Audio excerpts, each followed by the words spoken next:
Picture this, a revelation so monumental, so disruptive, that it was deliberately buried in the sands of time, locked away in forgotten scrolls, sealed in caves and silenced by centuries of secrecy. These weren't just ancient texts. They were warnings, blueprints, clues scattered through time like a puzzle meant only for those daring enough to seek the truth. What if the very fabric of our reality has been shaped by a battle older than civilization itself? A cosmic war that's not only real but fast approaching its apocalyptic climax? In a world overwhelmed by chaos, with hidden hands pulling the strings of power and destiny, these ancient words may be our only key to understanding the colossal war that has always been waged in the shadows. Today, we unseal one of the most mysterious revelations ever unearthed, the final war. This isn't folklore. This isn't symbolic. It's a coded military doctrine written thousands of years ago and lost to time until now. Buried within the Dead Sea, scrolls among scriptures and prophecies, lies a document unlike any other, the War Scroll. This chilling text reads like a battle plan straight from the divine, outlining a cataclysmic confrontation between two cosmic forces locked in eternal struggle. It is detailed, strategic, prophetic, and most disturbingly, imminent. This isn't about history, it's about what comes next. The War Scroll isn't mere religious speculation, it's a war dossier.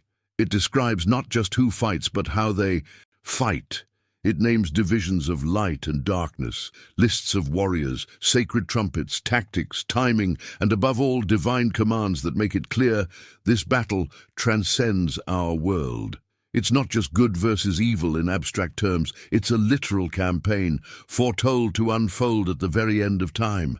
A divine intervention in the clearest military sense, where angelic legions are summoned and human armies are pawns in a greater war for reality itself.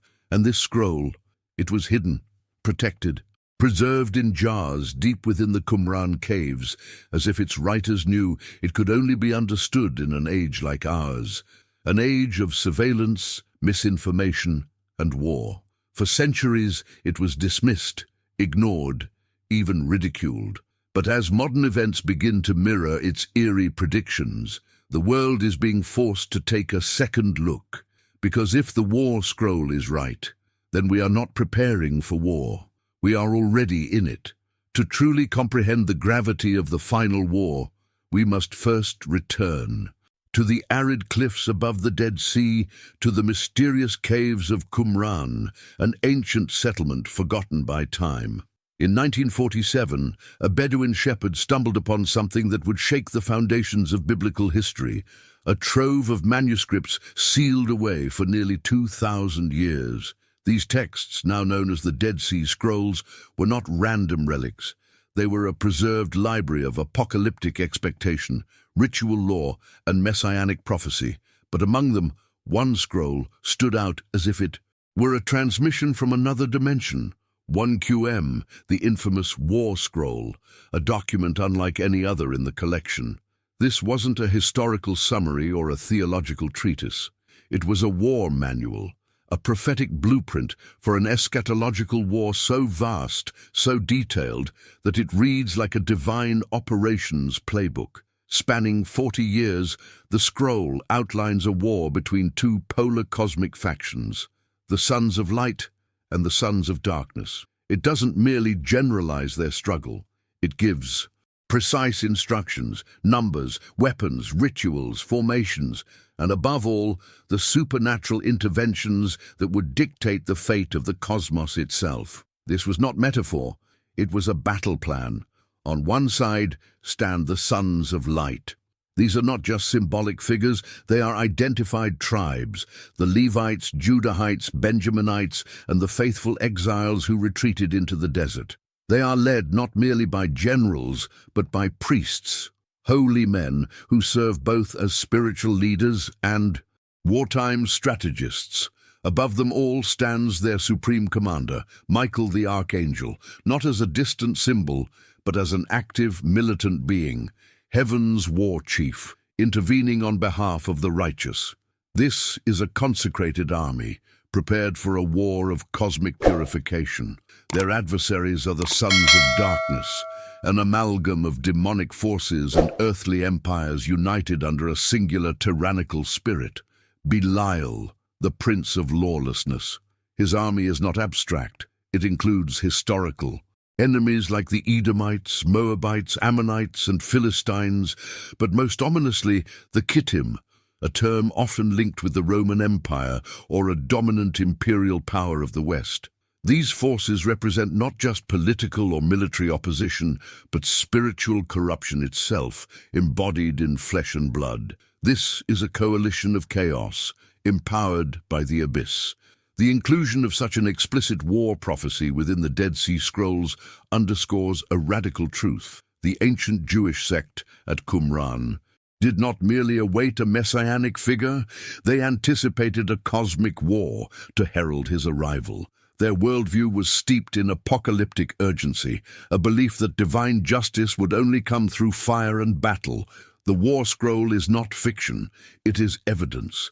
Evidence that the ancient faithful saw themselves as living on the brink of a divine reckoning, a final, purifying confrontation that would tear through heaven and earth alike.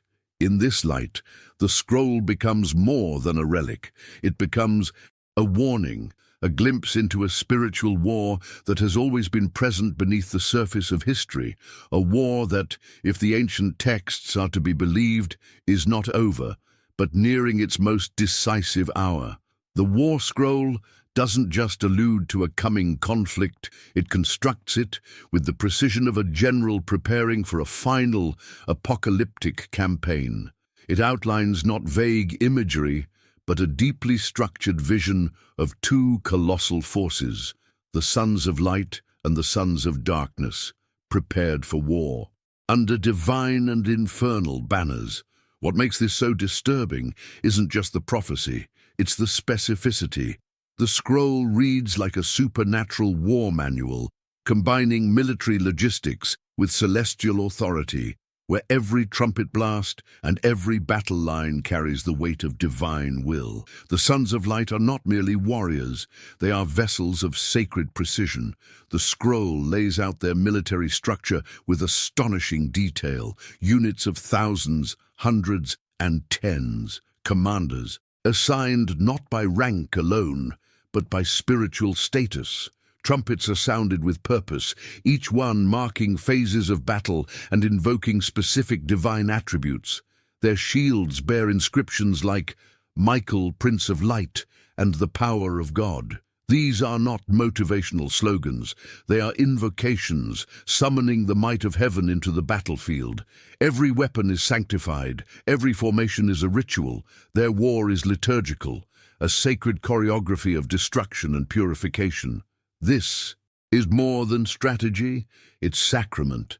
Priests stand at the front lines not to preach, but to blow holy trumpets that signal divine phases of judgment. Levites are assigned specific roles, carrying out sacred duties on the battlefield. Even the impure and sick are strictly barred from participation. Purity is not optional, it's a prerequisite. The army of the Sons of Light is not just holy in motive, it is ritually clean, consecrated like a temple army. For them, war is prophecy fulfilled. It is the embodiment of divine justice being physically unleashed upon the world. Opposing them is a force far more insidious, the Sons of Darkness.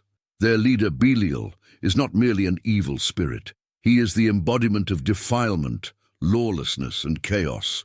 The scroll identifies him as the supreme enemy, commanding hordes that are both human and demonic. These aren't just political enemies, they are spiritual abominations, nations consumed by corruption and evil, empowered by infernal influence. The scroll points to the Kittim, often interpreted as the Romans or a dominant Western empire, as a chief instrument of Belial. Alongside them are the Moabites, Ammonites, and other historic enemies of Israel, now united as agents of cosmic disorder. Unlike the Sons of Light, the Sons of Darkness are depicted in more abstract terms. Their power is not in discipline, but in sheer destructive force and deception. They represent everything that defies divine order: oppression, idolatry, corruption, and rebellion. They are the antithesis of holiness, an army of shadows governed by malice and driven by a hatred of righteousness. Their strength lies in numbers and influence, in dominating the world through manipulation and spiritual decay. The clash between these two armies is more than military. It is metaphysical. It is about control over earth, yes, but more than that, it is a war for the souls of men. For the scroll's authors, the lines between heaven and earth have already blurred. The war they describe is not future fiction. It is a continuation of a cosmic battle that began before time was counted. And what they offer in chilling, meticulous clarity is not just a prophecy, but a battle plan, one that reveals a terrifying truth. The war between good and evil isn't coming. It's already begun. The War Scroll doesn't merely map out the sides, it choreographs the very mechanics of holy war, delivering a granular and terrifying vision of how the final conflict unfolds. This is no chaotic melee of good versus evil. It is a ritualized battle, calculated down to trumpet blasts and sacred chants, staged on a battlefield where human discipline and divine force converge. What emerges is not just a prophecy, but an operational plan, military in execution, apocalyptic in outcome.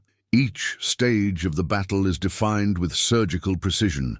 Trumpets are not symbols, they are instruments of war, announcing exact maneuvers, when to charge, when to fall back, when to strike, and when to chase. Formations are described with numerical clarity. Banners signal the division of forces, and warriors are directed to cry out invocations, phrases not for morale, but for summoning divine vengeance. Infantry lines march in unison, while cavalry units flank with purpose. Every detail of their movement is aligned with celestial order, a reflection of divine symmetry on Earth's battlefield. But for all the strategic rigor, the scroll never allows the reader to believe that victory lies in the hands of mortals alone. The war is spiritual at its core, and its turning points are governed by divine intervention. Archangel Michael doesn't just command, he fights. Celestial beings join the Sons of Light in physical and supernatural combat, disrupting enemy lines, striking terror, and unleashing judgment from the heavens. God himself steps into the fray, not metaphorically but actively, sending down thunderbolts, divine hailstones, and disorienting terror that rips through the sons of darkness. The war becomes a convergence point where heaven breaks into history, where the sky becomes a weapon. Even the battle itself is wrapped in liturgy. The priests, positioned not behind but within the ranks, lead the warriors in prayer. They offer blessings before engagement, petitions during the struggle, and hymns of gratitude following each triumph. Ritual purity is maintained throughout the engagement, reinforcing that this is not merely a war for territory, but for sanctification. The battlefield is treated as a holy place, and every act of violence becomes an act of devotion. The sons of darkness are not passive recipients of judgment. They resist with demonic ferocity. The scroll recounts direct encounters with their corrupted legions, detailing how Belial's influence distorts, deceives, and seeks to overwhelm. Yet each phase of the battle, marked by the sounding of 7 trumpets, drives them closer to annihilation. These 7 blasts act as divine markers in the flow of cosmic history, each one breaking another layer of darkness, each one affirming that the tide of war bends toward the light. By the final trumpet, the message is clear. This is not a draw, and there is no negotiated peace. The sons of darkness are eradicated. Their corruption is undone, their power permanently shattered. The scroll concludes with the ultimate vision, God's eternal kingdom established on earth, unchallenged and pure. This isn't a symbolic dream. It is a declaration, a future, written in fire and blood, but sealed in divine promise. And for those who authored the War Scroll, this final holy victory was not only inevitable, it was imminent. The revelations embedded within the War Scroll are not relics of an obsolete past. They are prophetic blueprints echoing with chilling resonance into our present age. These ancient writings function not as distant myth, but as a mirror held up to the soul of modern humanity, revealing with startling clarity that the final battle has already begun, not just in the heavens, but in the heart of every nation, every community, and every individual. The scroll's language, once dismissed as symbolic or mythic, now reads like a decoded warning for an age unmoored from truth. Geopolitical alignments and the shadow of Belial. The ancient scroll identifies coalitions of evil, political forces, and corrupt nations unified under the influence of Belial. Today, we stand at the precipice of similar realignments. Superpowers forge uneasy. Alliances, ideologies polarize the globe, and wars erupt with no clear moral ground. These aren't just political phenomena, they are manifestations of deeper, unseen wars.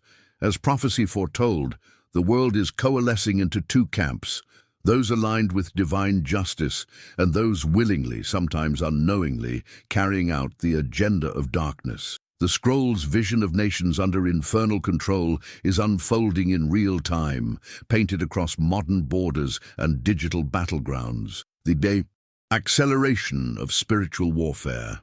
At its core, the War Scroll warns of a battle beyond flesh and blood. Today, that battle is no longer hidden. It is pervasive. The tools of Belial have evolved. They are woven into algorithms, whispered through entertainment, legislated in courts, and preached in places once sacred. The rise of moral relativism, the normalization of depravity, the celebration of rebellion against divine order, these are not cultural trends, but spiritual offensives. What was once fought with sword and shield is now waged through screen and signal, thought and doctrine. The sons of darkness have refined their tactics, infiltrating not just governments and religions, but the very moral compass of humanity. Signs in the heavens, tremors in the earth. Just as the scroll promised divine intervention in the heat of battle, many today sense the earth itself groaning under the weight of divine judgment. Unprecedented natural disasters, cosmic anomalies, societal unraveling, these are not merely environmental or political crises. To those with eyes to see, they are trumpet blasts from heaven. They are warnings, indicators, markers of a climax foretold long ago. The heavens are not silent. They are aligning for engagement, echoing the scroll's promise that God himself will not remain a passive observer. A sacred call to the sons of light. In the midst of this unfolding chaos, the War Scroll offers a rallying cry, not for physical conquest, but for spiritual resistance. 2. Be a son of light in today's world is to live counter to its every current, to pursue purity where corruption reigns, to uphold truth where lies are law, to maintain faith when apostasy is fashionable. It is a call to armor oneself not with metal, but with righteousness, intercession, and unwavering conviction. The priests who blew the trumpets on the battlefield are the intercessors of today, those who pray, who speak truth without compromise, who fight not with hatred, but with holiness. This ancient scroll, hidden for millennia in desert caves, now emerges not as a curiosity, but as a manifesto, a divine strategy, a warning, and a promise. The battle lines are no longer theoretical, they are drawn, and those who understand this blueprint may yet stand, firm, unshaken, and victorious when the final trumpet sounds. The War Scroll, therefore, is not a dusty relic. It is a living prophecy, urging humanity to awaken, to understand the true nature of the final conflict, and to choose a side in the greatest spiritual war that has ever been and ever will be fought. The War Scroll from the Dead Sea Scrolls is an astonishing and urgent revelation. It provides a unique, detailed blueprint for the ultimate spiritual war, detailing the forces of light and darkness, their strategies, and the inevitable divine intervention. It compels us to recognize that the final conflict is not merely a future event, but a battle whose patterns are profoundly evident in our world right now. If you feel called to unravel these deeper mysteries, to strengthen your understanding of biblical prophecy, and to prepare yourself for the challenges of the end times, like this video to help us spread this vital truth to even more seekers around the globe. Leave a profound comment below with your insights, your personal revelations, or what shocked you most about the War Scroll and the final conflict. Share this video widely with friends, family, and your community who desperately need to awaken to these profound and often unsettling realities. And of course, subscribe to the channel and hit the notification bell so you are immediately notified and don't miss any of our next deep dives into biblical mysteries, ancient texts, and urgent prophetic truths. The revelation continues. Seek the truth relentlessly, live by it courageously, share it boldly. The blueprint of the last war is laid bare.